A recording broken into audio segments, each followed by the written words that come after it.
am. L. Clint first pick Stevens wins Mario Kart tournament. I think to get lucky here. Dude, this motherfucker is ice cold, bro. Fuck you, Prezzo.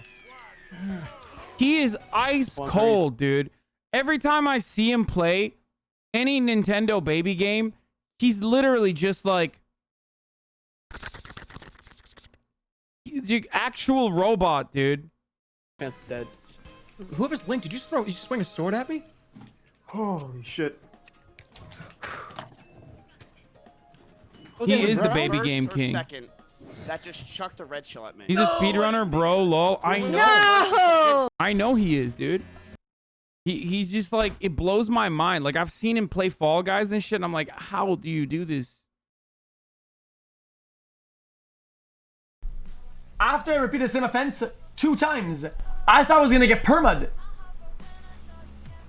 I had the word perma over my head for months for something I did like 8 months ago. And after 5 times, you get a 3-day? That makes no fucking sense at all. I'm so how do you not get mad as a Twitch partner seeing this?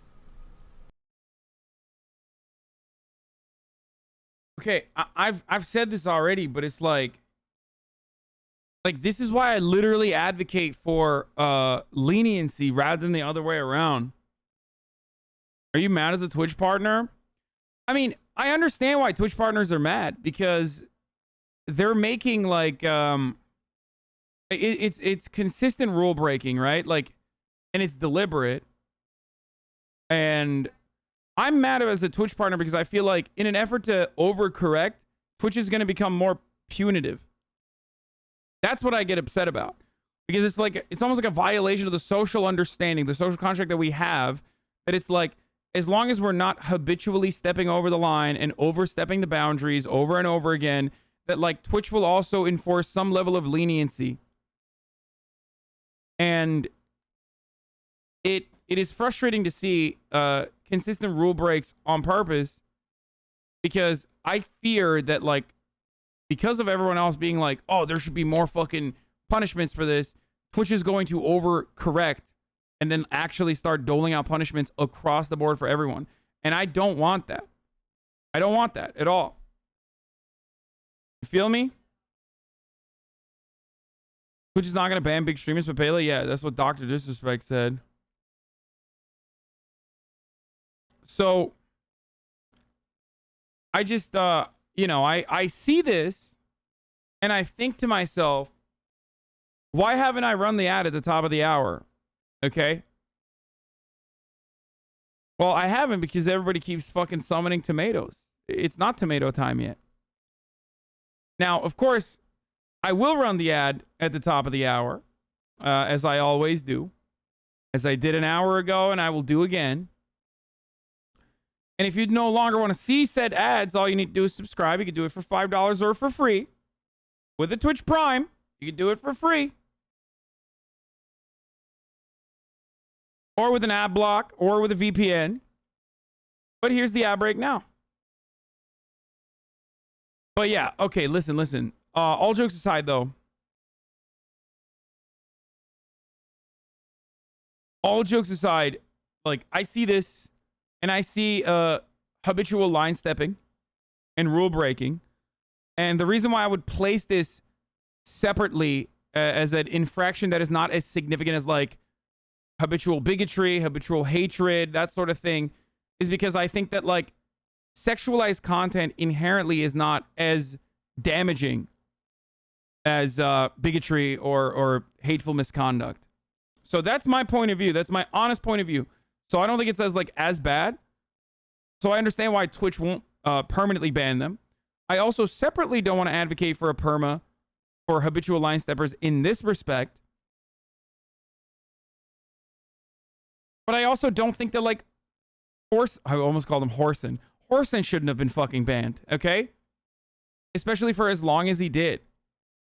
Do you get what I'm saying? Like, I want more leniency. I want more leniency for all content creators. Just like I also don't want, like, you know, I don't want all of these other content creators who are like routinely trying to define a meta by like getting right up to the fucking boundary and then crossing over it over and over again. Now, from what I understand, these people didn't get banned for sexual content. I think they got banned for maybe their link trees that have OnlyFans in them. Is that true? I'm not entirely familiar. They basically trash ASMR reputation on Twitch. I think people understand the difference between ASMR and ASMR, but maybe I don't know enough about ASMR to speak on that. That could be the case. I will absolutely advocate against the whole like notion that, I mean, I don't know enough about ASMR's reputation. So you guys are saying what reputation Omega Law? I don't know. I don't know if that's like a big thing or not.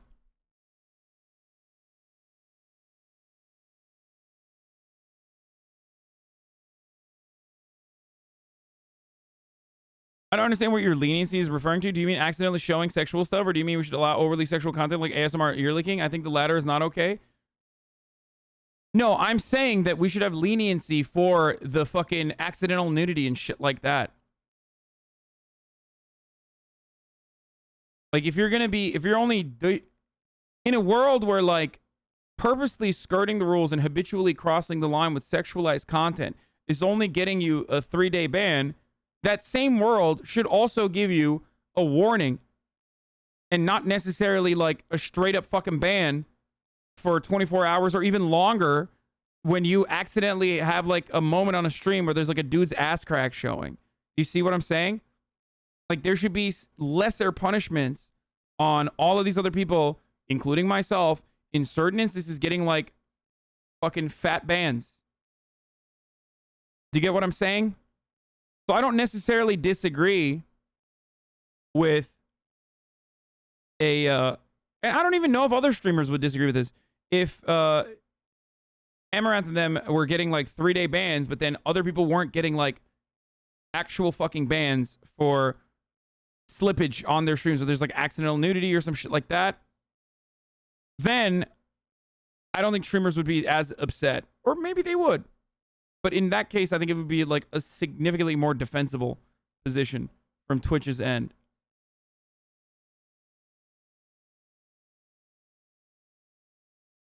Ear licking is a normal ASMR trigger. Amaranth made them sexual. Wait, what?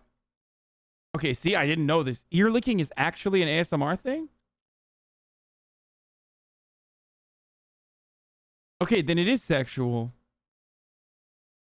Kind of.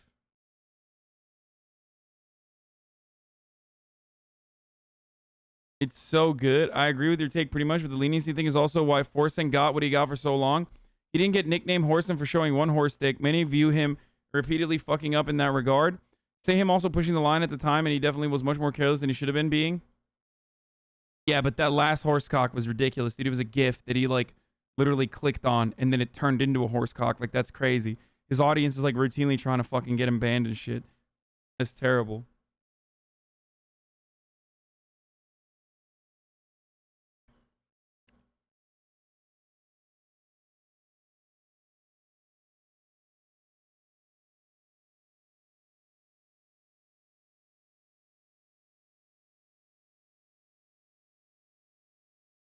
Wet sounds are sexual? I mean, I don't fucking know. I don't do any of the ASMR stuff. It's not for me. It wasn't just a horse cock. It was bestiality. LMAO. Oh, okay.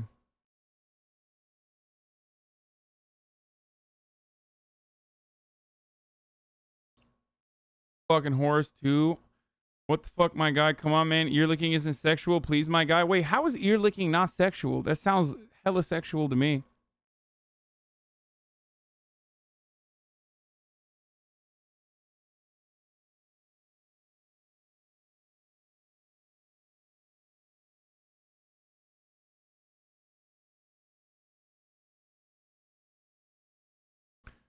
But I think it's like, it's not just that the sounds were sexual. I think it's also like like the way that the streams are presented, because I saw it, like it's just like Amaranth in yoga pants, camera centered on her butt, like laying in bed, you're looking into the microphone, like it's as sexual as it can get, and it is like definitely stepping over the line. I mean, it's like it is. It was a naked girl sucking on the horse cock. Ew, dude, what the fuck? Shit up, fake communist fraud. Go around another tad, bub. TYT Bezos sell out. Fuck you, bub. What are you, fucking Wolverine, dude? My man said bub.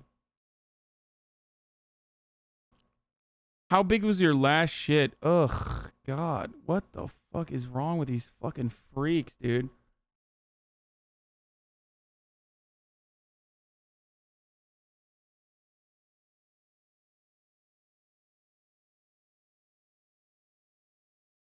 She's not a sex worker, though?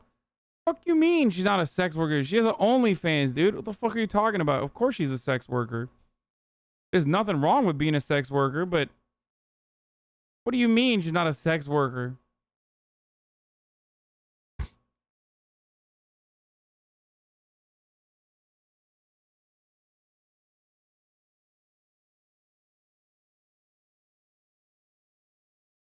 Amaranth's the biggest ASMR streamer on Twitch for years. She overstepped boundaries, but saying she ruins the reputation of ASMR is ridiculous.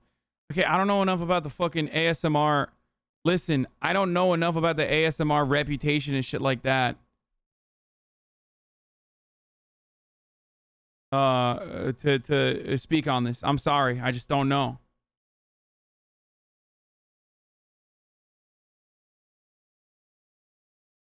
That's a bold statement. Are you so sure she would call herself a sex worker? I don't know. I don't know if she would, but I think the classification is like, I think the classification absolutely is a reasonable one.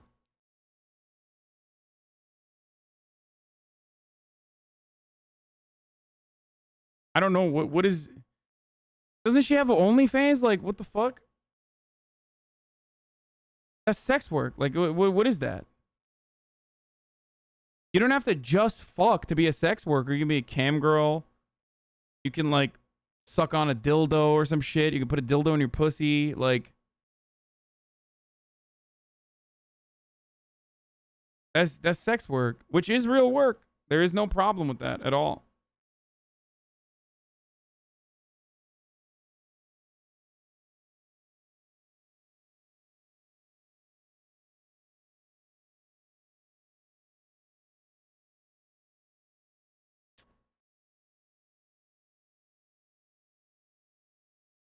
OnlyFans is not for sex. I mean, it's not only for sex. People can have OnlyFans that is not like sexual, but sex work is a massively broad category that encompasses everything from like people who fucking sell feet pics for a living to BDSM people who like findom people. You know what I mean? All the way to porn stars and prostitutes. Escorts.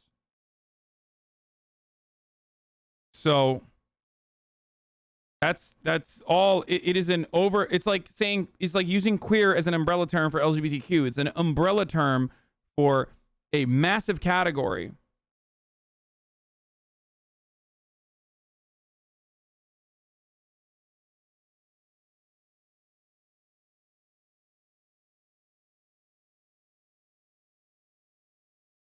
Not saying that every single person that has an OnlyFans is doing sex work.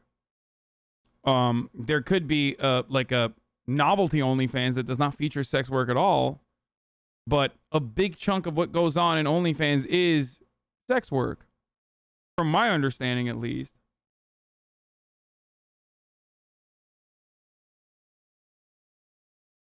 How does he talk about sex every day, every single day without fail? Okay, I don't know what to tell you about that. I'm sorry, I'm talking about sex work. So anyway,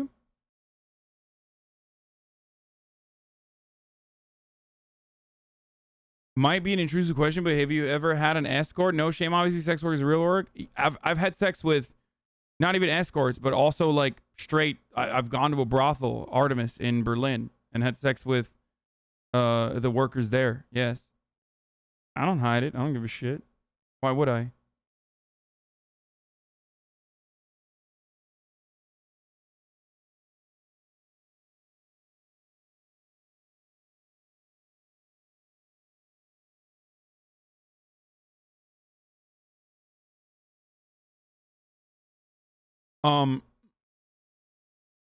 So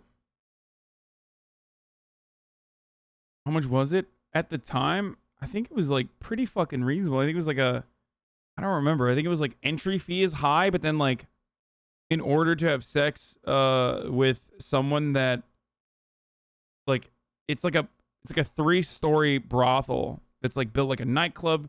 There's like a day spa with a food buffet, which I did not try, but it's like you pay a certain amount of money to get in. I think it's like 60 euros or something. I don't remember. And then afterwards, it's like 20 euros to fuck someone. And you literally go to the nightclub area and you're in your fucking robe. And all these like ladies are just like walking around. And it's crazy. I mean, I don't know. Maybe I'm saying it a lot cheaper than it actually is. Yeah, it's in Berlin.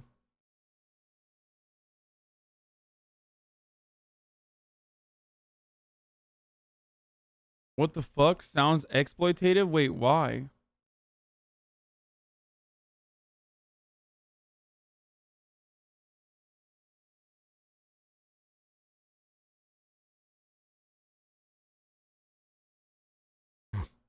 It's 50 euros now?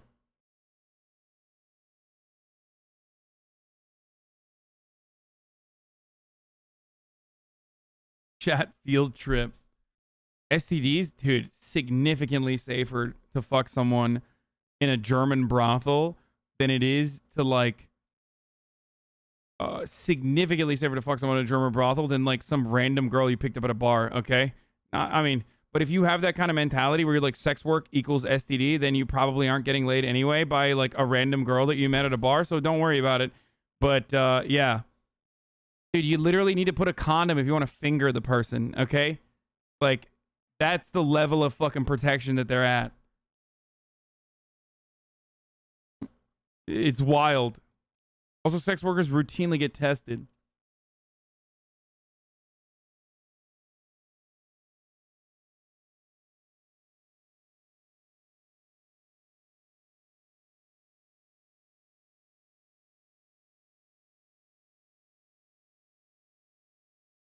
Anyway. I don't know how we got here. Oh, we were talking about sex work and Amaranth and the bands and stuff. Like, I'm worried, man. I'm worried that like they're gonna keep doing this, and then Twitch is gonna take action because everyone's gonna get mad.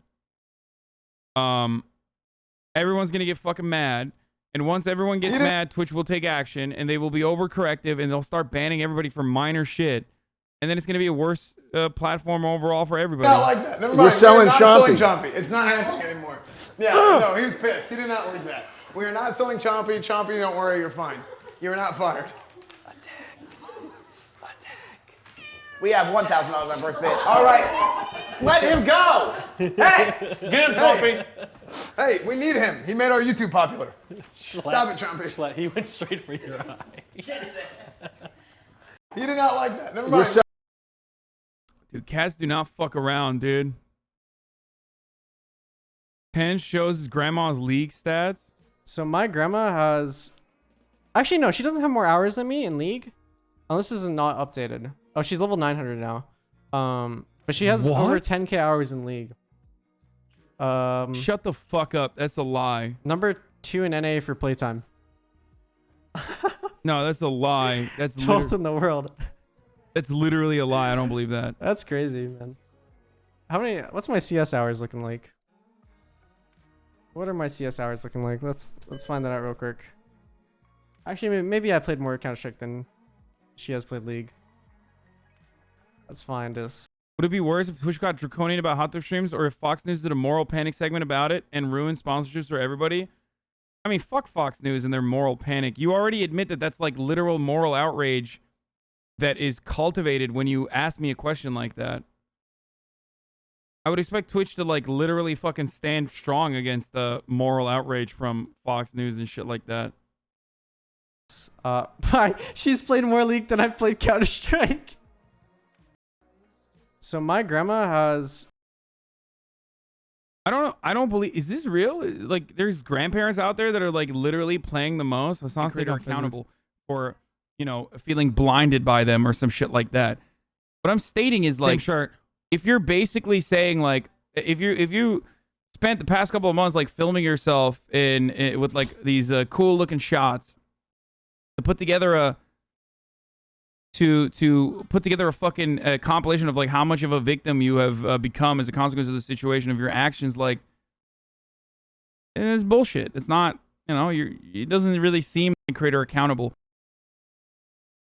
Same banner, same chair, same necklace. Omega lol, dude. Let's see, 10 comments so far. It's like the dude had literally zero planning going into this video, instead made a rocket style training montage. Of course, Hassan's gonna talk about Fed. He exposed Hassan and Pokemon in his leaks. Hassan as a personal bias interest. Dude, these guys will not let up, dude. This video is 56 minutes long. This isn't JCS. I'm not watching this shit.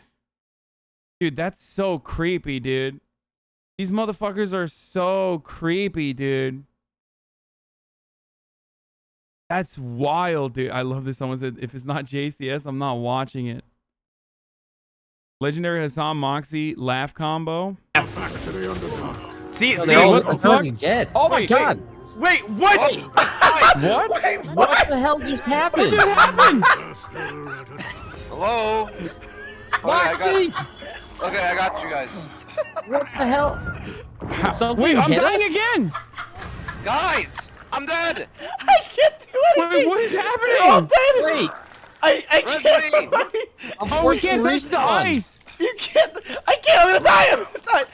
Hold E, res. I'm trying. Hey, I'm about to I'm die. falling, I'm respawning.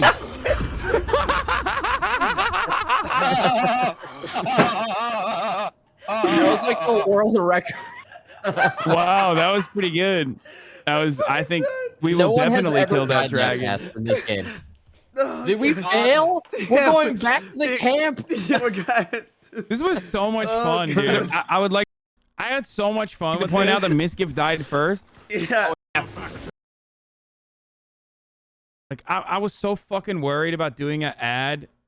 I was so worried about doing a hashtag can ad, get like, a little and then spicy they sometimes. totally saved my ass, dude. I'm sure, but like not intentionally so. And I'm a big TOS frog, so I like try to, if I feel like there's gonna be a bad language, or I tell people like, hey, there's a bad language, like we can't do that, blah blah blah. But then you have people that actually skirt the line. Like their whole, not only do they actually skirt the line, but they're actively pushing it as hard as possible to make money off of it for months. He's not And wrong it's just about like this. 3-day ban, 3-day ban, 1-day ban, 1-day ban, 3-day ban, 3-day ban, 1-day ban. Like, are you serious? It would be the equivalent of me having like an N-word counter on my stream and being like, okay, guys, I'm only going to say the N-word in an educational context, Oh but let's my see how many times we can do it fucking in one God, dude. stream. And then I have like an N-word counter in the bottom right. Like, that would be the equivalent for what I would have to do to reach like what these girls do on their stream. To like, for them to be pushing the line in a similar way. Like, that's insane, dude. I don't know. That's just really fucking irritating.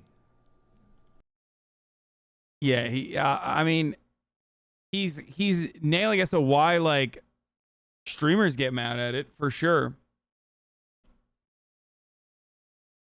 He's nailing why streamers would get upset at the habitual rule breaking. I think he's just joking. I assume he's just joking, okay, about the N-word thing. He's not comparing, chat. He's not fucking comparing saying the N-word to people getting naked or people wearing like sexual content. He's saying that if you were to watch educational content that has the N-word in it,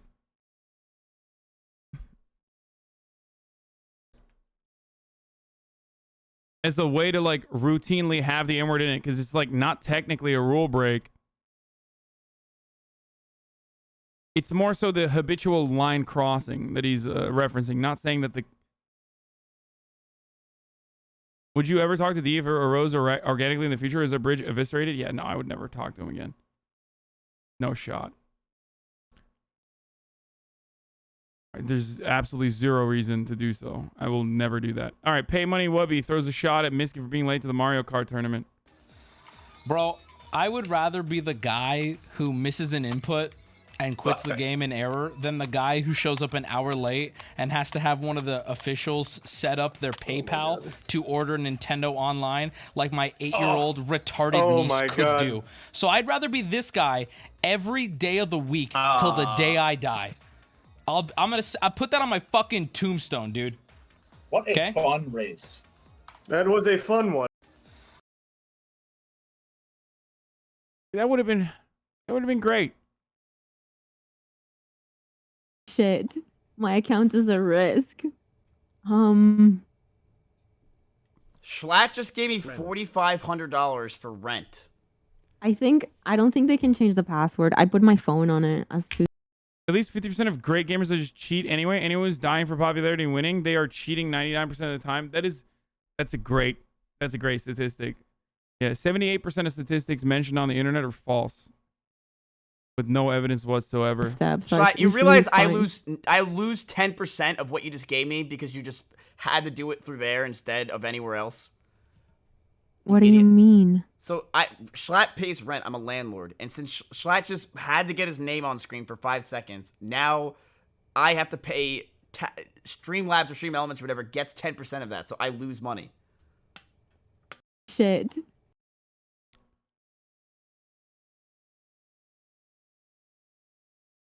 Okay, I'm done. Elisif was all right today. Do you guys want me to watch the fucking pedo guy? It's goofier topics like all that right, girl. I'll just watch the pedophile guy for a second. It's not a big deal. What kind of pedophilia is happening on the internet? Hi, it's me, Moist Critical.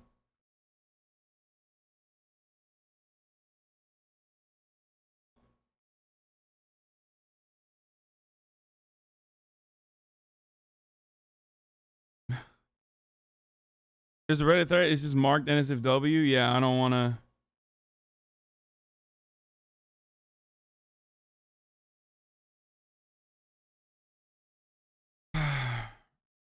Okay. What is this? This video is currently unavailable. Okay, we're not doing any of the Hogwatch shit. So, we got Mad Orchard Crime in Society. We got Mad Orchard Crime in fucking Society. Yo, is Moist on a Discord call with you right now? Yes. Moist is on a Discord call with me right now. He's actually on the other side of the line, talking about dildos. He's right here currently talking about dildos. And Minecraft stands, of course.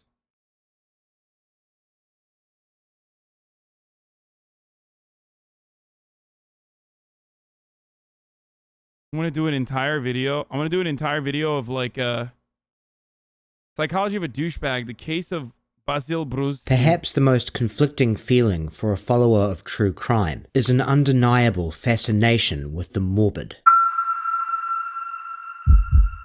The sense that perhaps if you develop a certain level of interest in the perpetrator of evil deeds, you may be guilty of unwittingly lending them a sort of... Should we watch the polygraph one? No, I actually like Matt Orchard. I think his content's pretty good. I would assume it's safe.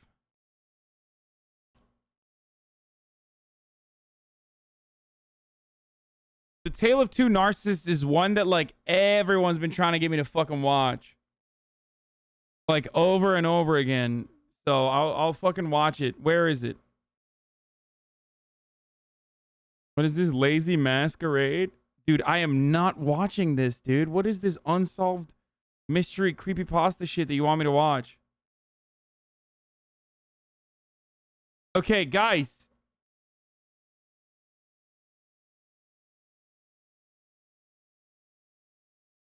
This isn't your opportunity to, like, send me whatever you want me to watch. Every time I go, hey, there's a specific video that a lot of people want me to watch. It's this video that is like a tale of two narcissists or something. I give you the actual fucking title of the video itself. And motherfuckers are like, oh, dude, that must mean you want to watch whatever video I want you to watch. So I'm just going to send you that video instead. Like, no, that's not it. That's like literally not what I'm asking for. This was the video that I was asking for.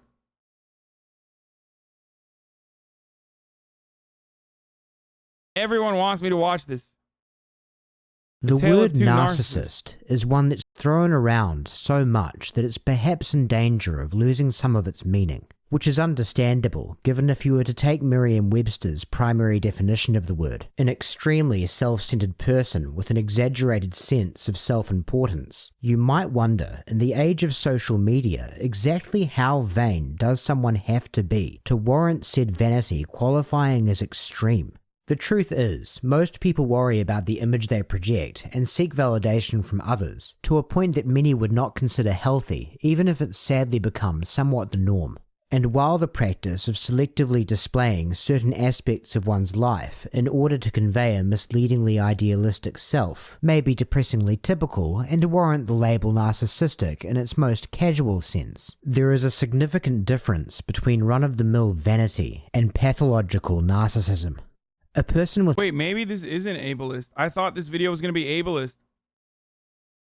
But he's qualifying MPD as a separate thing other than like regular narcissism. Narcissistic personality disorder has a need for admiration so chronic that it will impede the basic sense of empathy even putting a trigger warning on most this, people dude. from actually hurting those around them in their pursuit of ego gratification. And unfortunately, those that possess an unquenchable thirst for glory are prone to being attracted to precisely the sort of vocations society should want them furthest away from, namely positions of leadership where they will have power and influence over as many people as possible.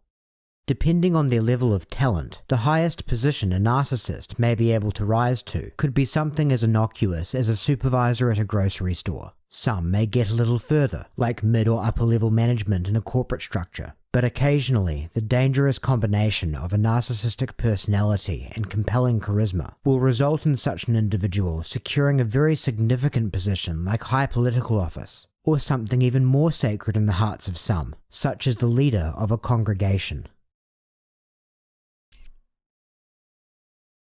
He landed public grocery Christianity store. is by any reasonable standard a cornerstone of United States culture. While numbers have ableism, but make it sound educated? Yes! I knew there was gonna be some motherfucker in the chat, dude. Let's go, dude.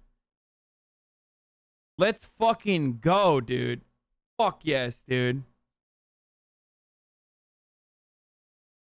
Declined over the last several years. Today, roughly 70% of Americans still define as being a Christian of some sort of denomination.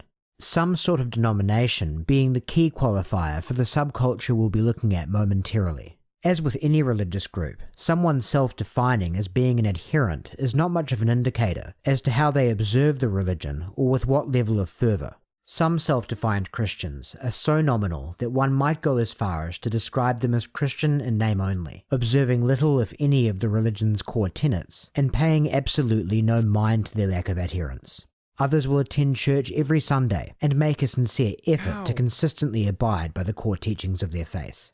And then there is a subset of modern Christians, whose numbers are difficult to measure by polling questions alone, who make their faith, more or less, the sole purpose of their life. Christians whose home life, schooling or career, and virtually all recreational activities are marked by... I said owie because the Mountain Dew cap pulled one of my mustache hairs, okay? a devotion to God and proselytizing of their faith.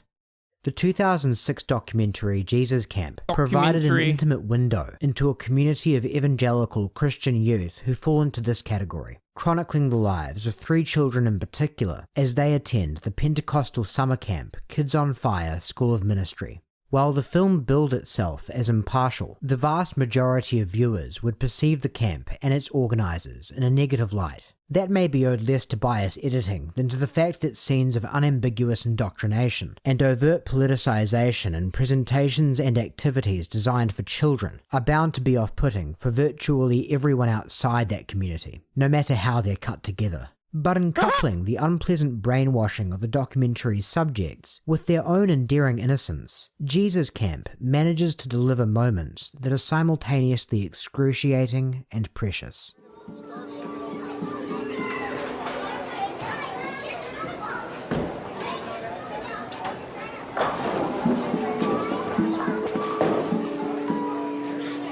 Hi. God's just telling me that you're on his mind and he just wants to take you and he just wants to love on you and he has special plans for you in your life and he just wants you to be able to follow him with your whole heart.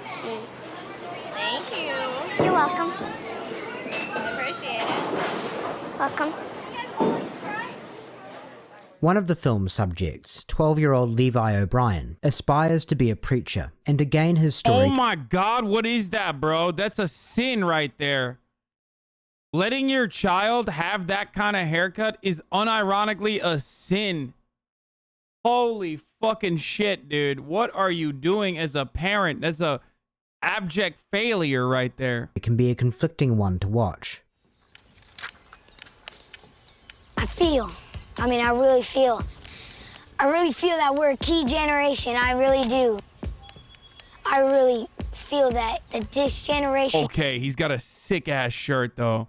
Instead of Reese's Cups, how about Jesus Cups? Fuck yeah.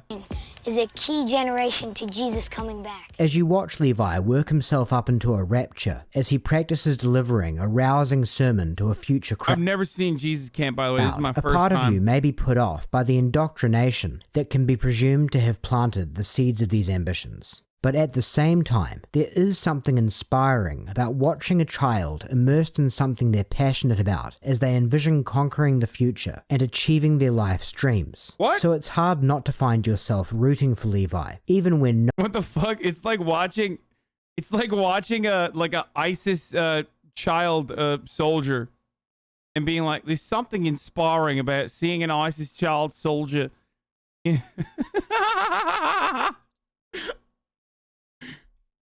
There's got to be something inspiring about a child soldier working his way up the ranks. knowing his ambitions do in all likelihood stem from unethical conditioning. Which brings us to the real subject of this video's first half. Toward the end of the film, Levi gets the opportunity to attend a service at New Life Church in Colorado Springs, where he witnesses a sermon by the megachurch's pastor, Ted Haggard. We've decided the Bible is the Word of God. We don't have to have a general assembly about what we believe. It's written in the Bible. All right? So we don't have to debate about what we should think about homosexual activity. It's written in the Bible. I hate these people so much. They are the worst scumfuckers on this planet, dude. Literally, like, they prey on poor people, weak people. They sell them this notion of salvation. Fucked up. I think I know what you did last night. The point I want to get across is you need to make sure in your home you have a few core beliefs.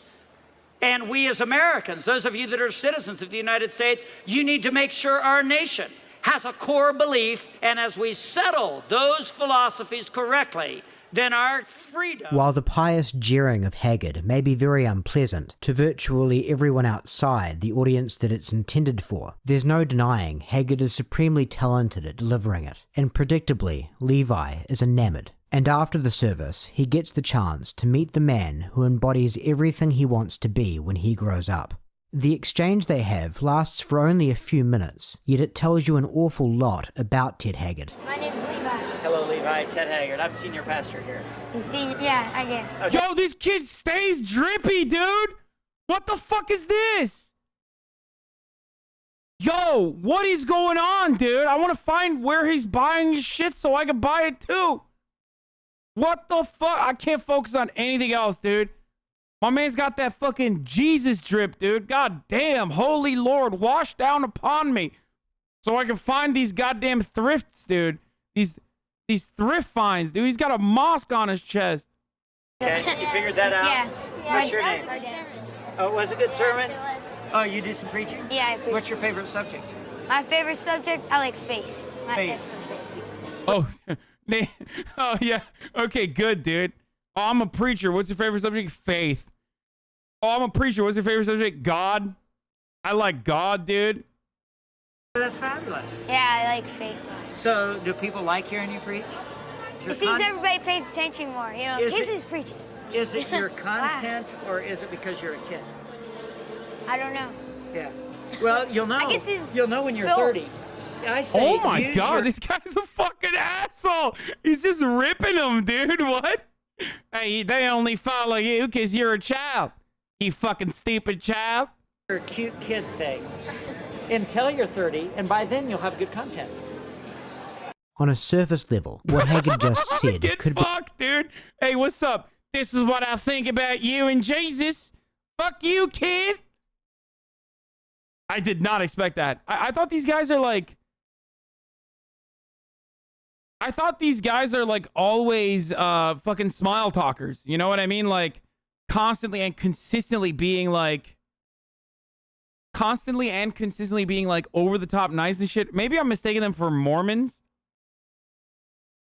be taken as genuine career advice, but you probably don't need to be convinced that what you just witnessed was completely abnormal behavior that should be unsettling to virtually anyone. Haggard could have given the fairly generic encouragement to essentially keep going and left it at that. Yet stunningly, he felt the need to also insinuate to the 9-year-old boy looking up to him that no one is paying attention to his sermons for their substance. Of course, a mentally well-balanced person would never have the compulsion to say such a callous thing to a child, but you might wonder why even a pathological narcissist would, because after all, Levi is just that, a child. There is no way that Haggard actually regards him as any kind of competition or threat, but a narcissist does not need to feel as if someone may be able to one-up them before having the instinct to cut them down, nor do they necessarily do these sorts of things consciously. They will often reflexively denigrate others as a mechanism to further inflate their sense of being the most important person in the room, even when that position isn't in any kind of contention.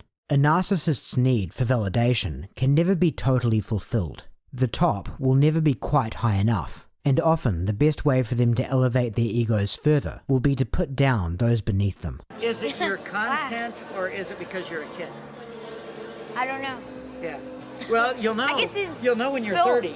So who is... I mean, technically he's 30 now. I wonder if Ted Haggard was right when he fucking said, "You'll know when you're fucking 30. Ted Haggard. Or rather, who is it that he used to be? Born and raised in Yorktown, Indiana, Haggard had originally wanted to become a journalist. But when it came time to go to college, his born-again father offered... Terrible profession, okay? That's how you know. That's a self-report, okay?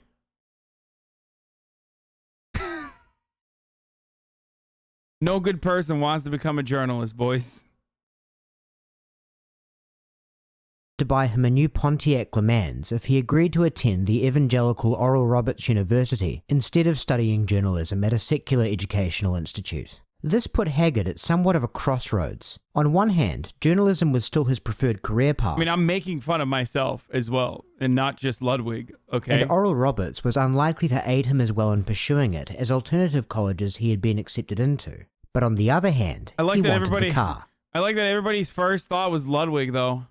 And so Haggard hatched a plan that could both help him attain the fancy new vehicle and make his mark as an up-and-coming investigative reporter. He would attend Oral Roberts and use his time there to pen a tell-all book about life inside an evangelical college. However, sometime during his attendance, Haggard experienced an internal shift, and for whatever reason, whether it be his stated one of being called by Do your fans even like you? Do you guys like me?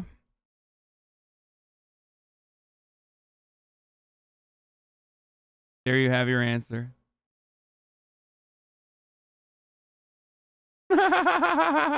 by the Holy Spirit or some other ulterior motive, Haggard Oh, decided wow, that a his sea true of place in hostels and life yeses. was in Let's the ministry, go. and there's no doubt he had a gift for it. He founded New Life Church in 1984, delivering sermons in the basement of his Colorado Springs home. From there, his following grew, and New Life began setting up places of worship in strip malls. And then eventually, by the early 90s, their congregation had grown so much that they were able to set up their own megachurch. In just 15 years, Haggard had gone from a born-again undergraduate to the leader of one of the most high-profile churches in the state of Colorado. But his influence in the evangelical community was not limited to the Centennial State. Our special guest today is Pastor Ted Haggard. He is the president of the National Association of Evangelicals, 30 million members, the largest evangelical group in the United States of America. My business is to try to accurately represent what evangelicals all over the United States are thinking and feeling. Is America more spiritually minded today than it was 20 years ago? Oh, yes. We have more Christian senators than ever before, more Christian congresspeople than ever before, more born-again people working in the executive branch of the White House than ever before any other administration in American history. At the height of his career, Haggard certainly had a considerable amount of influence. At one point in time, reportedly having weekly access to then-President George W. Bush for Monday. Seems like a good way to run the most powerful country.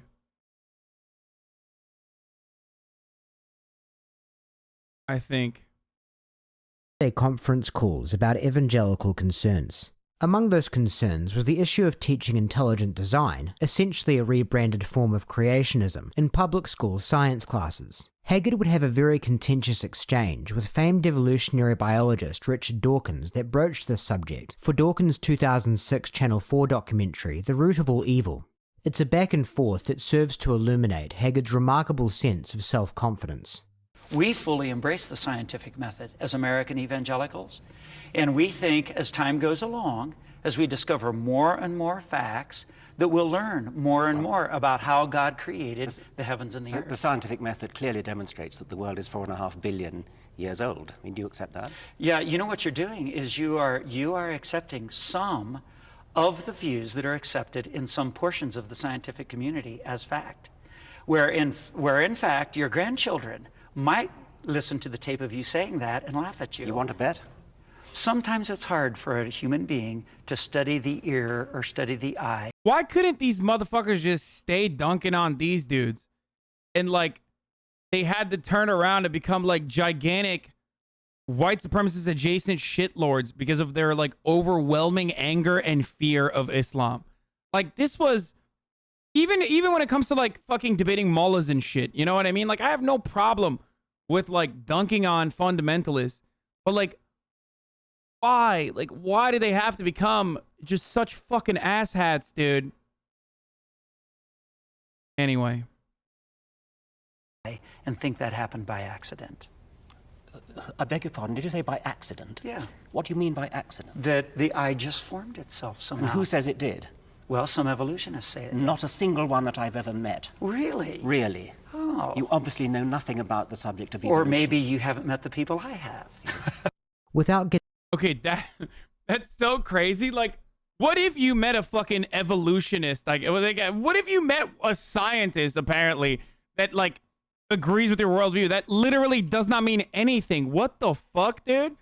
Oh my lord. Getting into the finer details of evolutionary biology, Haggard's point of contention is that complex structures such as the eye can't be explained by random mutations coupled with the gradual process of natural selection, somewhat of a hobby horse among creationists. This claim has zero clout in the scientific community. When Dawkins objects to Haggard's use of the word accident, he is not contending that there was any sort of deliberate plan behind the evolution of eyes, but rather that while genetic mutations are random, the ones that get passed on are not favoured by mere coincidence. An animal that has an ever so slightly better ability to detect changes in light and shadow than others will be more equipped to evade predators and therefore pass on their genes. Over the course of many, many generations, that process will result in a species developing more and more advanced visual capacities, and eventually, in some instances, result in a structure as complex as the human eye. In short, there is no difference in principle to the evolution of intricate features and rudimentary ones.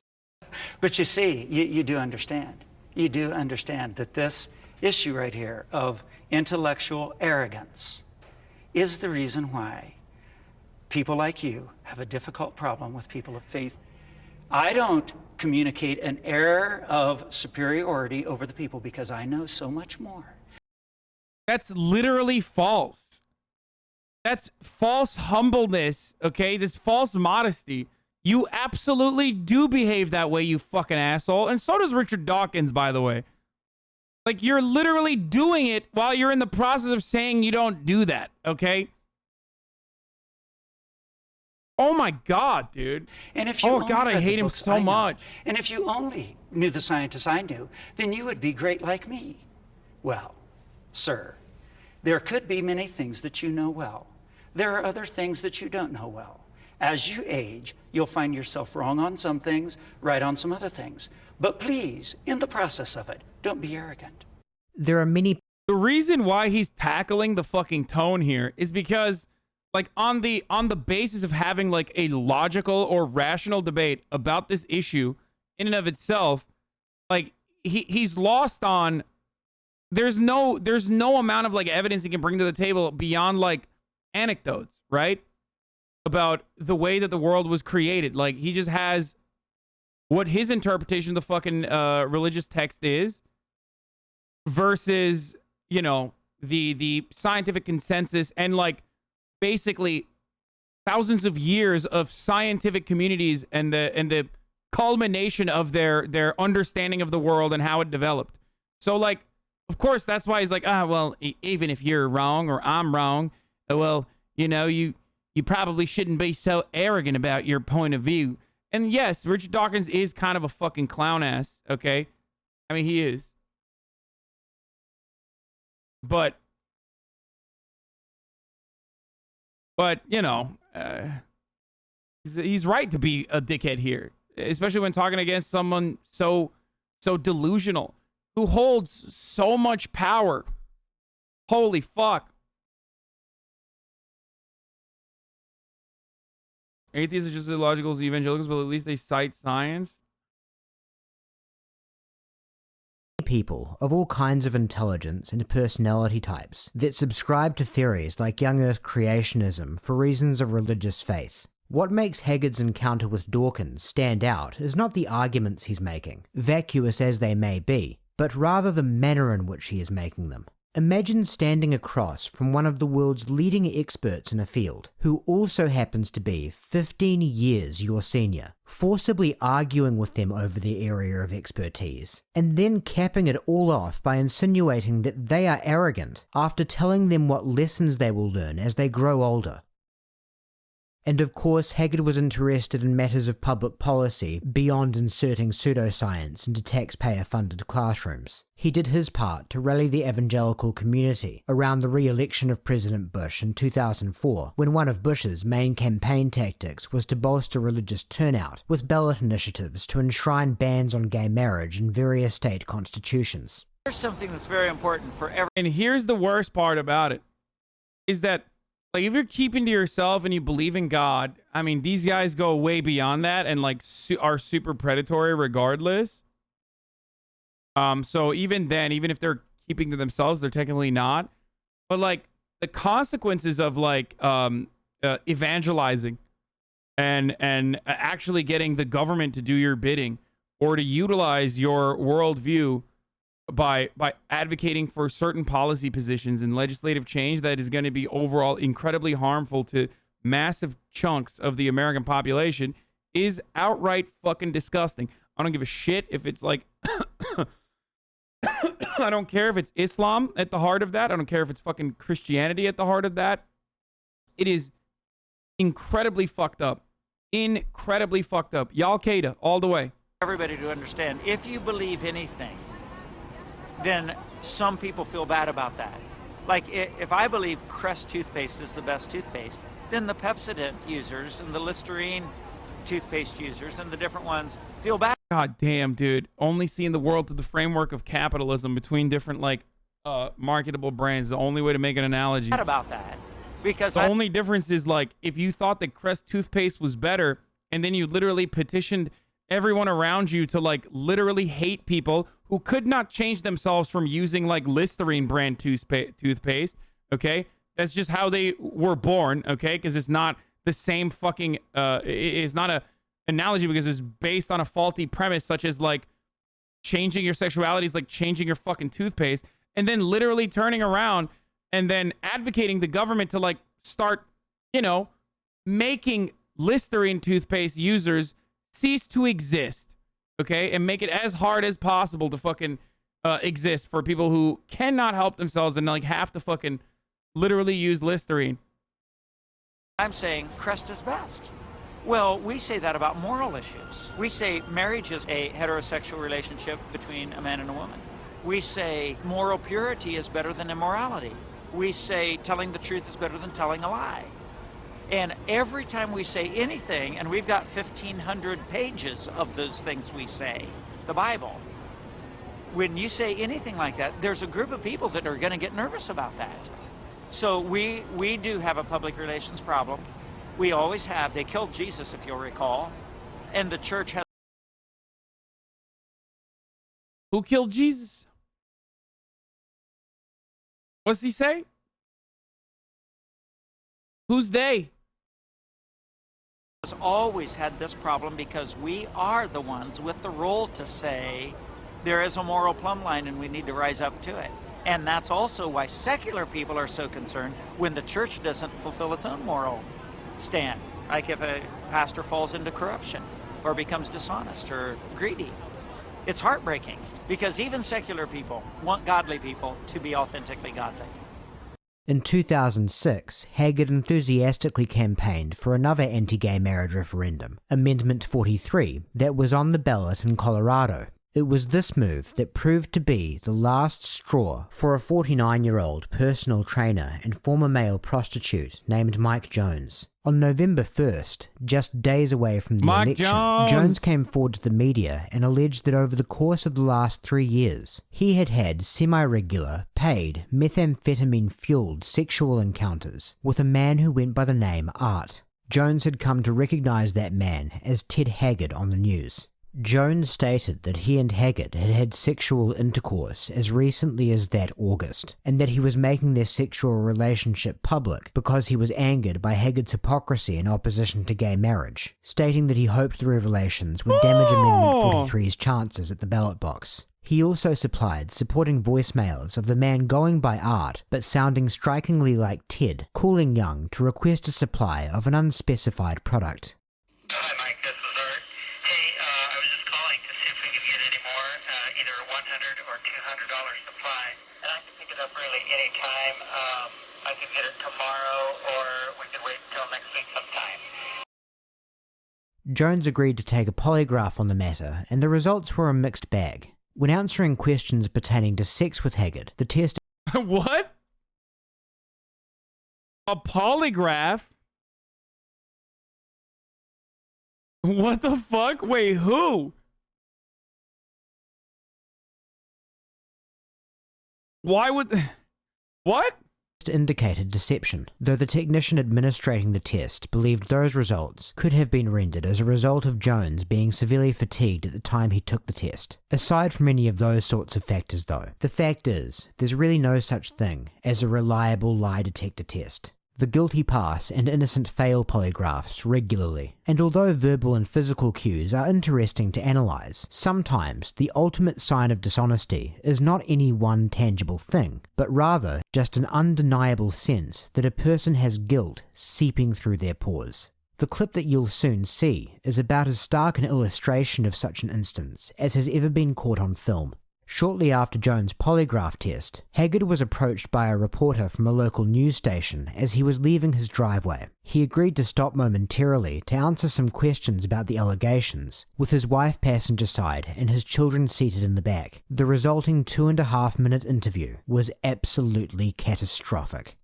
Dude, this is always... Yo, when you catch televangelists in a car, dude, or near a car, for some reason they go buck wild, dude. I don't know what it is. You guys remember that fucking... Was it Kenneth Cole?